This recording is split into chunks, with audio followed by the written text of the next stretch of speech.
Announcement of items discussed in closed session. Mr. Nichols? Mr. Chairman and members, the board held a closed session on two potential litigation cases and reviewed my performance evaluation. The board provided direction to the staff and there are no reportable actions. We will have another closed session beginning at 1:30 on two other matters involving total litigation. Thank you very much. Moving on to item B2, agenda approval, additions and/or deletions. And I've had a request from Supervisor Alba to pull G2. He has a minor correction in the minutes. Other than that, are there any changes? I have a few myself. Mr. Chairman, I'd like to ask that we adjourn our meeting today in memory of Thomas Robinson. Certainly that was on the top of my list. Killed in that accident last week. I would agree, and I would add to that Mr. Arnold Young, who passed away recently, and then I was informed this morning that Conrad McCumber passed away. So we'll get those addresses as soon as we can. So I would add those two. Anybody else? Hearing none, the chair would entertain a motion to approve the agenda as published with those amendments. So moved. By Supervisor Alba, seconded by Supervisor Pyle to approve the agenda. Any further discussion? Hearing none, all those in favor signify by saying aye. Chair votes aye. Is there any opposition to be heard? Carries unanimously. We're going to move on to item C, and that is public comment. This is an opportunity for those in the audience to address the board on items which do not necessarily appear on our agenda, however, which are more or less under the jurisdiction of the Board of Supervisors. We do, we got a few more rules, Anna, first. Okay. We obviously will retain the possibility of having a time limit on those items. We're happy to hear your presentations, however, realize we cannot take action on any item which is not on our agenda. We're very happy to hear your comments, and Anna, you did want to speak, and so I would welcome you to the podium. Thank you, Jeff, and members. Anna Holt. Hello, my name is Anna Holder. I'm the president of Standish Grange number 433, a member of the California Grange and a 7th degree member of National Grange of the Order of Patrons of Husbandry. I'm here on behalf of the youth advisor Susan Harwell for Standish Grange, who because of work is unable to attend this meeting. Standish Grange was issued a charter April 27, 1928, incorporated into California May 14, 1948, and was active up to the late 1970s. Finding a cookbook from Standish Grange caused me to think that because I am a member of this community and wanting to do service projects here, the thought of resurrecting this Grange became an important part of my life. Attending workshops and conventions, both state and national, taught me how to pull this all together. February 22, 2013 became the date that over 40 new members took the oath of obligation to become part of the Standish Grange membership, including several youth members. The state deputy was at this meeting proclaiming us Grange members. Almost all there that night had been with this idea from its inception, also including our youth members. Also at this meeting was Fair Manager Jim Wolkoff, who observed the entire membership induction. Our youth members had declared their intentions to show as Grange members before December 31st, 2012, as required by 4-H and FFA. They have attended all required meetings and are members in good standing with the club. They are both over 18 and will not be here to show next year. They wanted to do this show to show how much they care for the youth advisor. They have been repeatedly denied the opportunity to show as Grange members and told they are only independents. These two girls considered dropping out as it is a stigma to show as independents. There have been many conversations between the fair manager and the youth advisor on this, including as late as Wednesday, the 29th of May. Following what seemed a positive outcome, an email was sent to the youth advisor, then again, it would be denied. A follow-up conversation with Fair Board member Tom Neely did not offer any encouragement. Yet the adults are acknowledged as members and are allowed to enter as Standish Grange members. So we either are or we are not an organization that wants to enter in the fair. And why is there a discrepancy? Fair Rule number 20, the Lassen County Fair and staff are not responsible for enforcing any club or chapter policies. Any conflicts, violations to these policies must be resolved by club, chapter leaders, advisors, instructors, parents, and guardians, and the exhibitors directly involved. Page 13 on the LCF entry book. These girls have satisfied all requirements issued by the youth advisor of the Standish Grange number 433. Standish Grange respectfully requests that this board address this matter as a time constraint of July 17th is soon upon us. This is the day that the two young ladies will be showing. We hold no ill feelings toward the fair manager or staff regarding this issue and hope to continue a long-time tradition of fair entries. The lawsuit between National Grange and the California Grange should be settled soon, and unfortunately, we have all been caught in the crosshairs. According to the California Grange, in their eyes, we are 100% Grange members. Thank you for your time. Thank you, Hannah. Yes. Supervisor Wasik, thank you. I know we can't get into too much discussion, but I would appreciate if we could extend this for next week and make a decision and get the deal professional. I agree with Mr. Chairman. Very good. Mr. Nichols? All right. Perhaps could we get a time certain to discuss people on board. June 18th at 10 o'clock? I don't know what I have set for that time. Can I get back to somebody on the time? We don't want to notify. Okay, For phone numbers on the bottom. perfect. Thanks. Thank you. Thank you for your presentation. Anybody else? If not, we're going to move on. Barbara White has requested to speak to the board. Public comment. Good morning, Barbara. Good morning, gentlemen. I'm with Honey Lake Valley Grange, although I'm here today on my own behalf to thank you. We finally got our Grange fixed. The $10,000 final payment to the contractor, which you folks have taken on, was received last week. And Larry, I thank you a whole bunch for kicking along. It was like a few weeks late. That was a real big help because it's a small contractor. We don't care to even hanging out.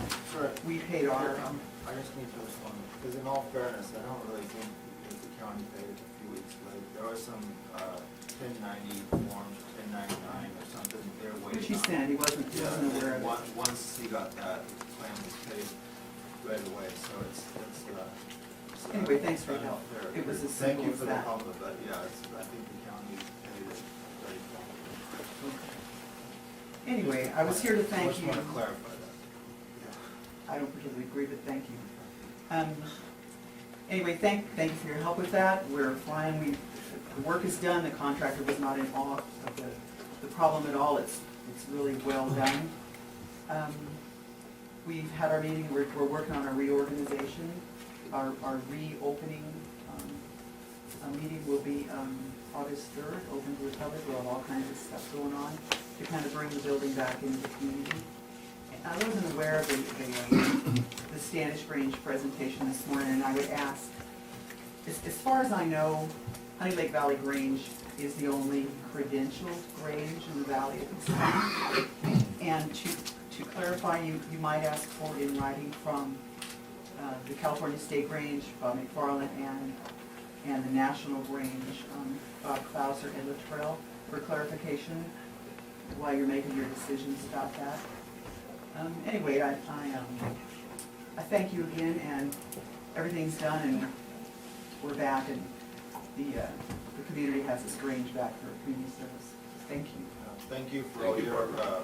work and helping get it all together. I look forward to grand opening. Thank you very much.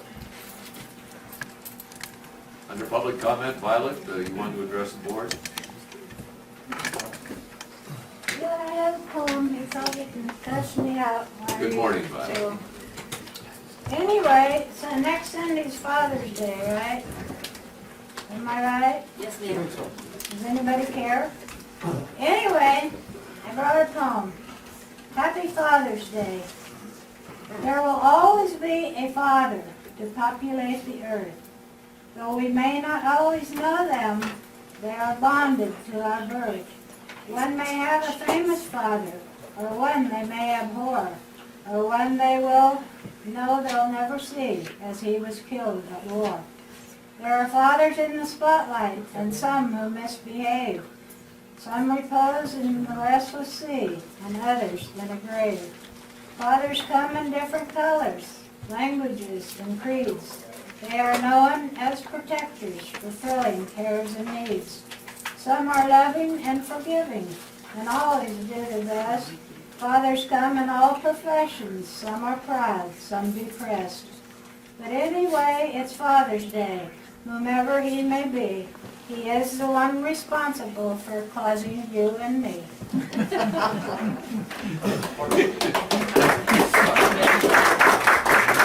you very much. Brings a smile to everybody's face. That's perfect. Is there anybody else in the audience wishing to address the board under the public comment portion of our deliberations today?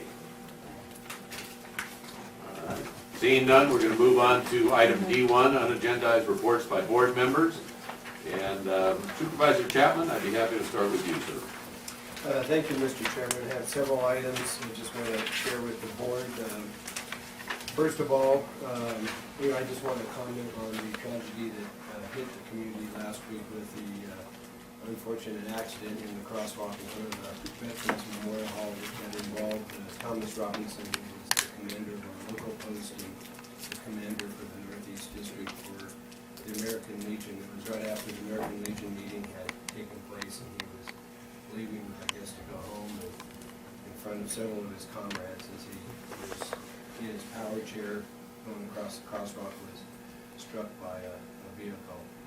And, just a week or so before that, at Memorial Day, he was the one that led the service not only up at the Pioneer Cemetery, which I attended that ceremony, as well as the one at Diamond Grills, which is the big ceremony that they do.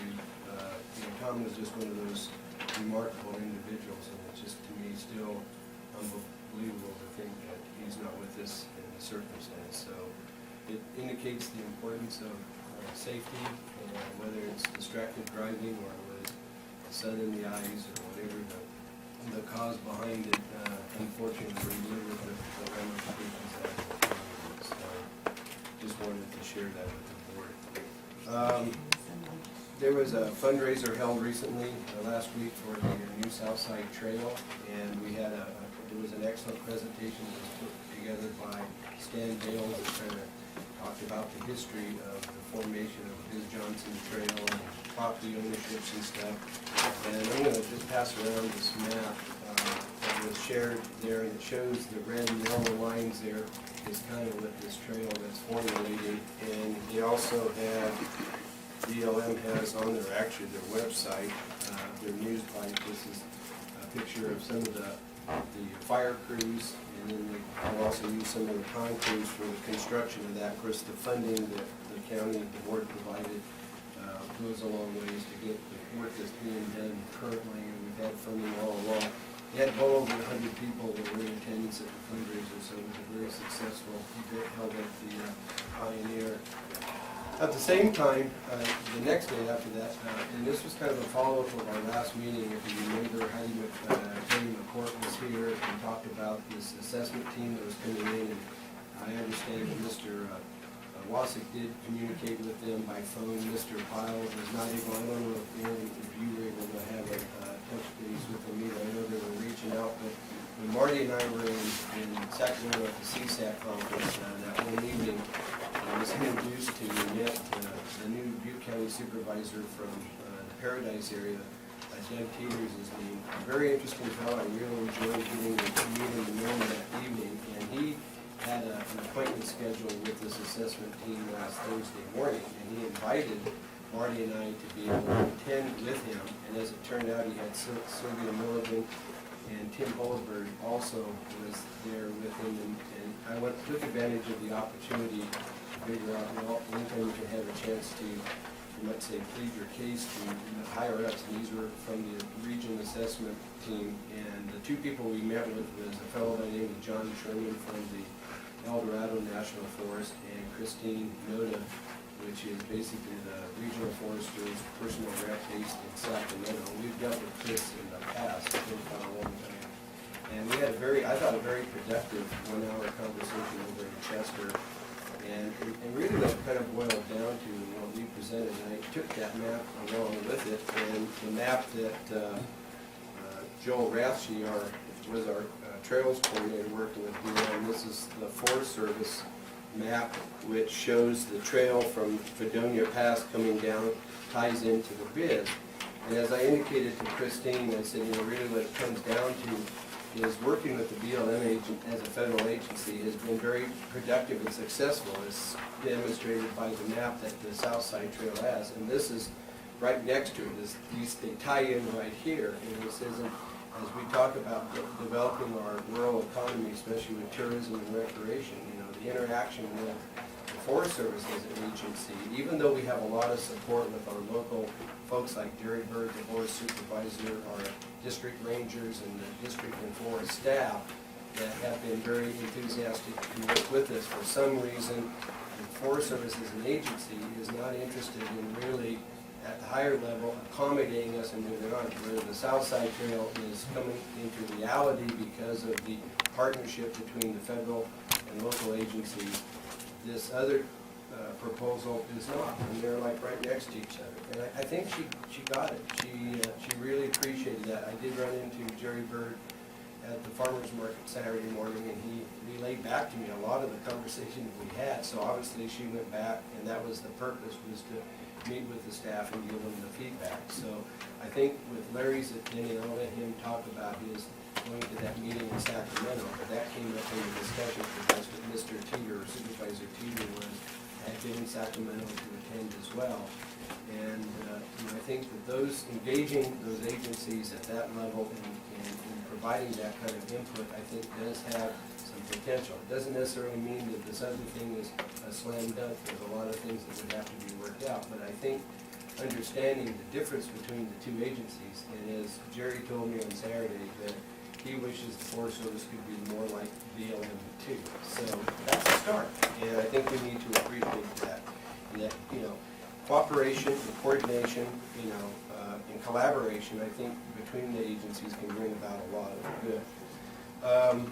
We had LAFCO yesterday, and Jack wasn't able to attend, and it turned out to be a fairly interesting discussion, and I want to just pass on for the board's benefit, and I think Aaron has been working with the issue of the ambulance there in Big Valley, and there's a very short time frame. And there was a group here from Big Valley, basically they're concerned that I guess in the next 60 days, the ambulance for all practical purposes would be gone.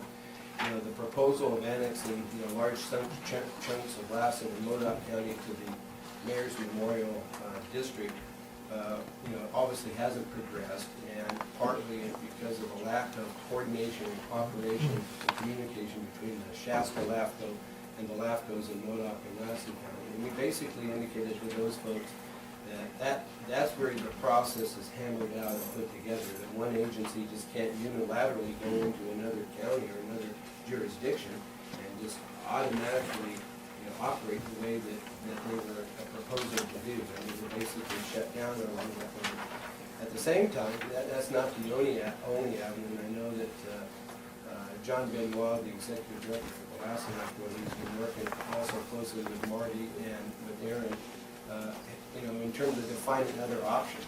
And so hopefully something can come forward in the next 30 days as maybe as an alternative course of action that could maybe bring about an ability for that service to be retained. But I think it's one that the community has some great concern about, and that came through very much so yesterday's LAFCO meeting. So hopefully we'll see some resolution of that. Also like to report on my trip to Sacramento for the CSAC Legislative Conference, as well as the Board of Directors meeting. It was 2 days, very productive, a lot of stuff packed in there. We actually had an opportunity to watch Assemblyman Brian Dolly work on the floor. We sat in the gallery. Part of the purpose of the conference is to go down and interact with your legislators, but it's kind of hard to talk to them when they're locked up on the floor and you're not allowed. You can sit in the audience. But we texted for a while. He was able to join Marty and I later that evening after we got back from a quick trip up to Oroville for a biomass meeting, and we spent a good hour and a half talking with him on a whole host of issues that interact between the two. And I'm just excited to see that we have a representative like him representing us down there in Sacramento, and of course he sends his regards back to the board. at the Board of Directors meeting, just so the board would be advised, and I know Marty is already aware of this fact, I guess it came up at the CAO's meeting, but the dues for our membership dues for CSAC will be going up with this next fiscal year. It's the first time we've had a dues increase in well over 10 years. In fact, the last increase wasn't an increase, it was a decrease. But as it relates to Lassen County, in the case of LA County, their dues are going up $50,000. Our dues are going to be going up $2,000. And they have a charter breaking down to the various counties. And after listening to the discussion, our new executive director, Matt Cates, who used to be the director of corrections, the Secretary of the Corrections Agency for both Governor Schwarzenegger and Governor Brown, is now our executive director. I mean, the effort of lobbying on behalf of all the counties, and I think the current debate that's going on in terms of the proposal by the administration, by Governor Brown, and maybe the legislature to take the public health realignment dollars that have major consequences upon Lassen County in terms of our funding, as well as what's happening with the funding with PB 109 in terms of how that will, play out. I know Sheriff Grouden is in the audience. He has been involved with his sheriff's group in terms of handling that. But it's having a seat at the table and having a successful influencing of those discussions is really what the association is about. And I think literally hundreds of thousands, if not millions of dollars that we've been able to retain for county government in Lassen County is well worth the dues. Our dues are going to be for next year, the total amount will be $6,877. So I think it's a tremendous investment, but I did support the dues increase and I wanted the board to be aware of that. Also, while we were there, we had a chance at the board meeting to listen to the new director of finance that the governor had. Marty was there for that part of the meeting, and for those who've never had a chance, her name is Anna Montesantos. It's, Melody knows how to pronounce it. I didn't have a hard time with that.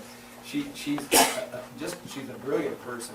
She comes into the room and she looks like she's somebody who's going to high school. And she's got this very meek and mild demeanor, and her hair kind of comes down and across her eyes and so forth. And you're thinking to yourself, and she's the director of finance.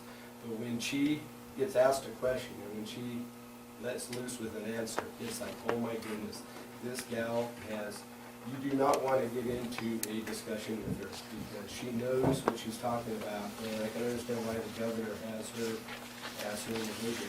And I got to tell you, the CSAC staff are the ones that have to deal with her on our behalf in terms of these negotiations, and that played out. Supervisor Susan Adams from Marin County asked her a very sharp pointed question that, why are you taking our money? And 10 minutes later, when she got done giving the response, the detail of the response, I think everybody in the room was saying, don't ask her any more questions. But I was extremely impressed with her, and I think that when you get information that comes from her, I think it's going to be based upon fact, not upon some myth. And I think probably the highlight of that day down there was after going all these meetings, and so my wife and I went to go over to the Capitol and we went up the historic staircase on the west front, heading for the Assembly Gallery. And there's school children all over. They got tour groups going on all around the building. And all of a sudden we turned around and at the top of the staircase a couple of years ago, at that same spot, I had run into Gail Deal and the Richmond 8th graders that were down there on a field trip. And I was telling my wife, this is where I had a chance to converse with our group from there. Well, as we turned the corner and we're heading to the assembly site, here comes this mob of students. And I thought, oh great, another tour group.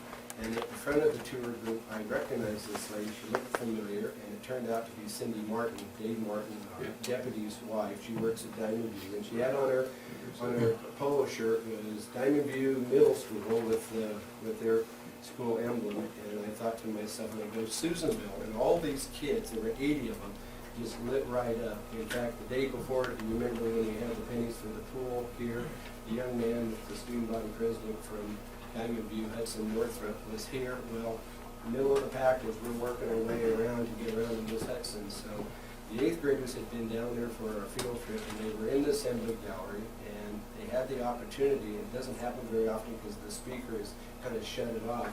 But Brian Dolly was able to have them introduced from the Assembly floor. So there was a video that shows them there at the Capitol in the gallery. The interesting thing that Brian shared with Marty and I that evening was that it just happened to be the most emotional debate of the day. They were in session from 9 a.m. till past 5. Because they had 4 days, they had to get all these bills passed by Friday, which was the deadline for them to be considered passed by the first house for the year. And he said that the debate they had was dealing with the gun control and the clips and the size of the clips and stuff. And so that was raging while these 8th graders were sitting in the gallery.